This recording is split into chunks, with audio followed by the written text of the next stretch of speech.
There's so much to talk about with this game that I'm really not even sure where to start, but I guess a great place would be, is the game worth it? And I have to say, yes, the game is absolutely worth it, especially if you have an Xbox, less so if you have a PC. If you have a PC, I would just wait until it comes out on Steam for obvious reasons. Listen, I'm actually a little late putting out this video because a couple of days ago, I bought Game Pass, downloaded this game, and I've been playing ever since. I've been having too much fun to put it down, and honestly, I put off doing this video because that's how much fun I've been having with it. Like I said, I'm not really sure where to start, but we're not going to talk about the graphics at all because usually I play these games on PC, but since it's an Epic exclusive, I decided to grab it on my Xbox, and I have an original Xbox One. So, it doesn't look that good at all, if you can believe it. It doesn't perform that well either. But I'm not going to hold that against the game, that's more the system's fault. But since I can't really decide where to start, we're going to do this in order. Let's start at the character creation. The character creation, to be completely honest, is nothing too insane. It's good. It's just, we've definitely seen better in a lot of other places. Also, not a big deal for me, but it is for a lot of people that you can't play this game in third person, or at least I don't think so. I didn't find any way to do it. Although your camera will pull out into third person if you stand still long enough. So that being said, you're never really going to get a good enough look at your character for it to matter. But I'd rank the character creator as decent. But where it really has its time to shine and where a lot of people are going to feel a lot more comfortable in the fact that this is a role-playing game is the skills and perks section of the character creator. That is extremely reminiscent of older RPGs and especially older Fallout games. And then after your character creation is done, we get into what in my opinion is the real fun part of this game, which is the role-playing. That starts immediately. Right off the bat, from the second you pick up your controller, you're allowed to choose how you want to play the game. Now, the beginning sections are fairly linear, however, it still allows you a fair variety of choice, and I mean a fair variety of choice. You have a lot of different choices. And role-playing as an evil character in this game is not off limits, because I don't think there's one NPC in this game that is unkillable. This game's dialogue is definitely not at the level that Fallout New Vegas was, and I'm sure there's people that are going to argue with that. It's true. They might be a little rusty. This game might be a little bit of a restricted environment to do some of those dialogue choices in. New Vegas is a high bar to set though. This game's dialogue is great. And the ability to talk your way through this game is absolutely fantastic. I was surprised at how little shooting I actually had to do by the end of it, especially near the end of it. And that's not because there wasn't a lot of shooting to do. That was because of how the game was played. And like I said, it may not be up to New Vegas standards, but the dialogue is still extremely strong. With really great, no clear-cut answer, lesser of two evils type moral questions being asked everywhere around this game. But listen, I will say a couple things here before we actually get back into it, which is, after playing Fallout 4 for so long, it's nice to have companions that you can have an actual conversation with, well, as actual as you can have with a computer. It's really nice to go back to a morality system, especially a faction-based one that actually matters. But again, like I said, while it is nice to still have those things, they aren't up to snuff with what New Vegas had. Not horrible in comparison, just not as good. Now, let's talk gunplay, chaps, because that's what we're all here for. Everybody's here to say, how is the shooty-scooty in this game? And I gotta say, it's better than anything Fallout could ever bring to the table. This game feels a lot like BioShock in relation to its gunplay, and I know that sounds weird, but what I mean by that is combat situations are hugely dependent on what kind of ammo you take and how you approach them. Your weapon and ammo usually decide the outcome of a fight, the strength of your armor, and how you approach it. The gunplay is really interesting in this game. You're not going to be able to play it like a traditional shooter like Fallout 4, where you pick up your 10mm pistol and you can use that all game long. You're going to need to continually upgrade and drop your weapons throughout this game, at least to a certain point. Same with armor. But I will say, in relation to Fallout, this game does have a much smaller pool of weapons and armor. And the unique weapons and armor feel a lot like Fallout 4, where they're usually just the same thing with some sparkles or a special marking around it. You know, it's just one of those give it a name, call it unique kind of things. Oh well. The combat itself, whether it's melee or shooting, strangely enough, is very similar to the original Dying Light. The gunplay is nowhere near as chunky as Fallout, but it's not as smooth as something like a Call of Duty either. Melee combat is extremely fun and extremely satisfying, and it goes well with stealth in this game, which works really cool actually, especially sneaking around populated areas. It's not impossible to do on your own, but they do have this really cool cloaking method you can get. This game just has some really cool mechanics, and I don't want to ruin too much for you guys because it's something you have to experience on your own. But I am still going to ruin some stuff for you, because I do think it's important. But like I said, the gunplay feels good, not too chunky, and actually pretty modern. Pair that with the weapon and armor upgrade system, and you actually get some pretty cool combat. Although I do feel like it was missing grenades a lot of the times. I feel like grenades could have made a huge difference in this game's combat. And I don't mean a grenade launcher, because there was one. I mean actual grenades, throwable grenades. And what helps that combat feel decent is that the enemies are pretty good too. Now, I played on hard, so I don't know if they're as aggressive on a lower difficulty, but each enemy had their own strategy and their own version of aggressive and rushing towards me. And they were each effective in their own ways. There were ways to counter them, but it was still difficult, and that's what good combat should be in a game. I think where this game really suffers in the combat department is the variety of enemies. The enemy variety isn't too great. There's a lot of versions of the same enemy over and over again with different plates of armor and all that stuff on them. The human enemies I can understand, but giving me one mantis that's 3 sizes? Okay. Now painting it a different color and calling it something different? Yeah, I'm not really a fan of that. And I think between that, the weapon, and the enemy variety, that led me to nickname this game Small Out New Vegas, because that's kind of what it is. It's like a really small version, a really short version of Fallout New Vegas. There's not nearly as much to do in this game, there's not nearly as much stuff in this game, but it's a really great step in the right direction. If they could somehow add a DLC to this game to just populate everything and add a shit ton of quests, which I'm sure they can, I'm sure they have plenty of story written.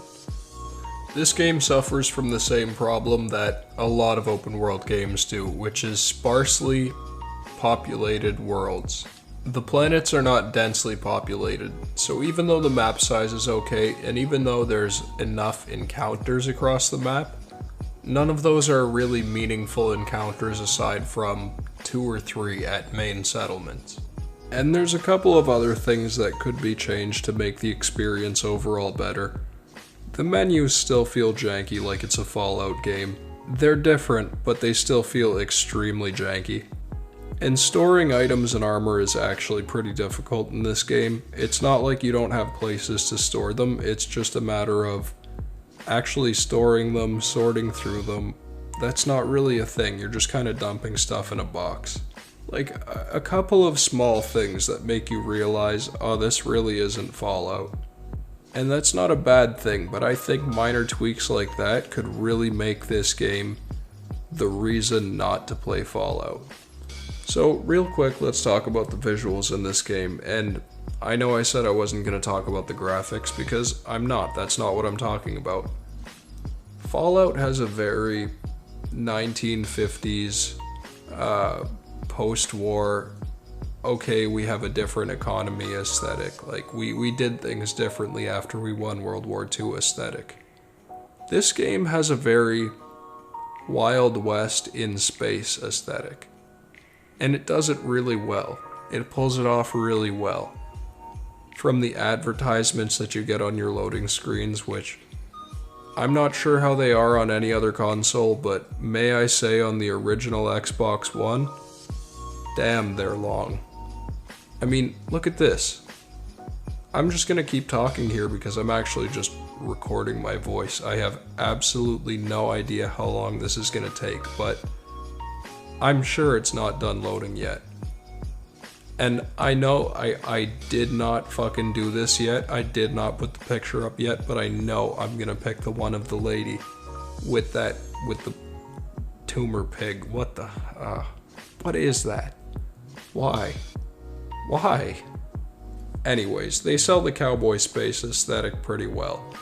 And not only that, when comparing it to something like Fallout, it's got so many more varied environments and biomes. Every single planet has its own unique environment, and they all do look very different, from the plants growing there to the actual way the land is formed. And a lot of them look very aesthetically pleasing. But then you go into the towns and the actual settlements. Every company has its own aesthetic, kind of like Borderlands. It's similar in that regard. But again, I think where the aesthetic suffers is the armor and weapon variety. Everything does end up looking fairly similar when you get into the towns and settlements, even though they intended it to look very different, obviously. Let's briefly touch on that though. The problem with weapons and armor in this game is that not every company has their own heavy, light, and medium armor. Not every bandit group has their own heavy, light, and medium armor. Which makes sense, that's a lot, but at least every company should. Every company should have their own assault rifle, pistol, rifle. But what ends up happening is you have one or two companies that make assault rifles, pistols, so you end up picking the same two assault rifles up just with better damage throughout the game. And it leaves it feeling kinda stale. Especially if you get your hands on a gun that's better than yours, but one that you don't like. And I don't think the weapon mods change enough, and I don't think they're available enough throughout the game. I will say in that regard, a crafting system like Fallout 4's is actually ahead of this game. But to be completely fair, Fallout 4 did have a decent crafting system. I really did like Fallout 4's crafting system. Also, fuck Todd Howard. Like I said before, a lot of people have said, this is it for Bethesda, this is it for Fallout, nobody has any reason to play Fallout anymore. Is that true? No. No. This game isn't quite there yet, but it easily could be. Not a lot would have to be changed to get it there. As much as I say I wanted the game to be longer and have more content, I've been seeing the same thing from other people. I think that's only a testament to the fact that this game's great, people want more of it. This game was fun, this game was fantastic. And this game is easily a solid 8 out of 10. Listen, Obsidian and Bethesda may hate each other. They may not work together anymore. But you can definitely still tell there's some influence left over. Game-breaking bugs? Not game-breaking, but bugs definitely still exist. When I say game-breaking bugs, I really am comparing this to Fallout, because any other game I would say this is a game-breaking bug. I mean, I froze 5 times in the same place. Luckily, I figured out how to fix it, which was just shoot the guy before you walk into the room. So if you ever get stuck there, there's a tip. But that being said, this is still a relatively easy to deal with glitch. This is not game-breaking by any standard, because at least I can finish my game off of that save. With Fallout, if this happened, I know I would have to restart right from the beginning, or at least my last save, to try and salvage something.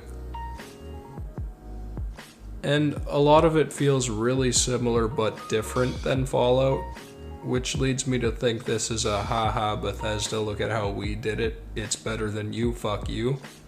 Which, to be completely honest, a lot of the times it is. They completely deserve to say that because it is much better. But there are some aspects where maybe Bethesda did some things right, and maybe it's worthwhile implementing that into the game. Let's just hope that Obsidian keeps making great games and in another 8 years we don't have another Todd Howard situation on our hands. Another thing I have to give Fallout credit for is I do like their computer terminals much better than this game's computer terminals. Mostly because you're able to change the text color on the Fallout ones, and the text is much thicker and much bubblier, so it's much easier to read. I found the text difficult to read with how they made the screen look a lot of the times. So I guess one of the last things to talk about is the story, right? I haven't touched on that at all. It's kind of impossible to touch on the story in a game like this. Not impossible, just kind of impossible. I'll start you guys off with the beginning, because after that, it all depends on what you do. Nobody's story is exactly going to be the same. And I haven't verified that, I haven't tested it. I've only beat it once, so I've only ever gotten one ending. At the time of beating the game, I'd played about 20 hours. I'm sure you can do it much quicker than that. But to be honest, I wanted to do it much slower than that. I wanted to take more time and run around more, look at more things. I just actually needed to finish the game so I could say something for the video before I went back and played it. But I'd say on the long end, if you took your time, you could do about 30-35 hours maybe. Like I said, I can't say too much about the story, but I will say one thing. It's extremely engaging no matter how you play it, because you get to play it the way you want to. If you want to be an evil corporate mogul, you can. If you just want to kill everybody in the game, you can. So nobody's really going to have the same experience. From the first thing they do, everything is going to be different. Aside from being woken up in a cryopod, everybody gets that. After everything's said and done, and you finish the game however you wanted to, some pictures flash on screen. A slideshow, if you will. And they start reading you the consequences of your actions and what you've done. Just like Fallout 3 and Fallout New Vegas. Now, I do have to say I'm really disappointed that they couldn't get Ron Perlman in for this, because honestly, I think the only thing that would just be the knife in Bethesda's heart would be Ron Perlman reading this. I've never been happier to see a wall of text with a bunch of pictures behind it. This may not be the game that topples the Fallout series, but what this shows is that there's no question that Obsidian is going to make a better game than Fallout. It's only a matter of time. Is this game it? It's good, but not yet. Could they update it to be better? Actually, you know what? A great comparison to this game would be regular Fallout 3 with no DLCs. So yeah, I think with some beefy DLCs, it could easily surpass a Fallout game. But you know what? I've been comparing this game to a terrible game the whole time. That being said, it beats Fallout 4, ties Fallout 3, and is just behind Fallout New Vegas.